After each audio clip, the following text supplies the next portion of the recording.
সালাম ভাই এক মিনিট সময় দিন।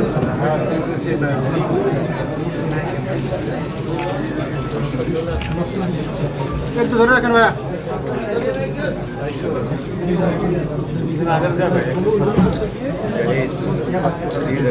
সবাই ভাই দিয়ে দেন, দিয়ে দেন।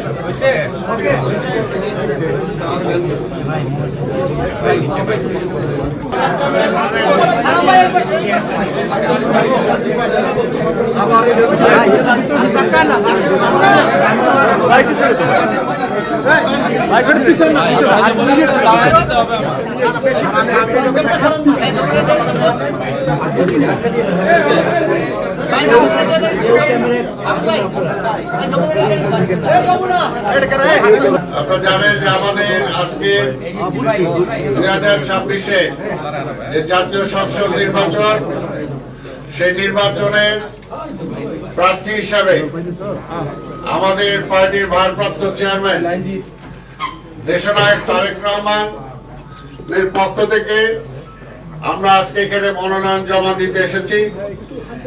আমি ওনার চিফ কোঅর্ডিনেটর এবং প্রধান নির্বাচনী এজেন্ট, আমার সাথে আমার সহকারী কোঅর্ডিনেটর ডক্টর ডোনার আছেন এবং আমাদের মহানগর উত্তর বিএনপি সংগ্রামী আহ্বায়ক আমিনুল হক সাহেব সহ আমাদের 5 জন প্রতিনিধি আমরা এখানে এসেছি ওনার পক্ষ থেকে মনোনয়ন পত্র জমা দিতে। মনোনয়ন পত্র আমরা এই মাত্র জমা দিলাম। আজকে আপনাদের মাধ্যমে দেশবাসীর কাছে দোয়া চাই যে দীর্ঘ 17 বছর যে নেতাকে দেশের বাইরে রাখা হয়েছিল, সেই নেতার উপরে যে কি অত্যাচার, নিপীড়ন, নির্যাতন হয়েছে সেগুলো আপনারা জানেন।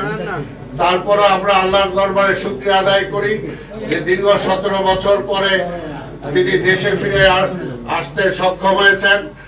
তাই আমরা জনগণের কাছে দোয়া চাই এবং আগামী নির্বাচনে আমরা বিশ্বাস করি যে এই নির্বাচনী এলাকা থেকে বিপুল ভোটে, জনগণের ভোটে তিনি দল মত নির্বিশেষে সকলের ভোটে তিনি নির্বাচিত হয়ে আগামী দিনে বাংলাদেশের প্রধানমন্ত্রী, সরকার প্রধান হিসাবে, প্রধানমন্ত্রী হিসাবে দায়িত্ব পালন করে দেশের আজকে যে ক্রাইসিস, দেশ যে একটা সংকটের মধ্যে পড়ে আছে, এই সংকট থেকে উত্তরণ ঘটনাতে উনি সচেষ্ট হবেন।